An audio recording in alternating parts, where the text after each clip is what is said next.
नमस्कार, आपण पाहत आहोत विजय न्यूज। अकोले काटी पाटीजवळ बस बंद पडल्याने प्रवाशांमध्ये नाराजी। वैराग विभाग प्रतिनिधी सूरज शिंदे।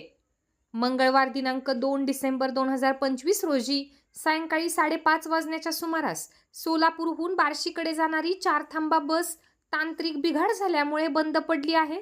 बिघाडाचे कारण म्हणजे गाडीचे उजव्या बाजूचे पुढील टायर पंक्चर झाले होते।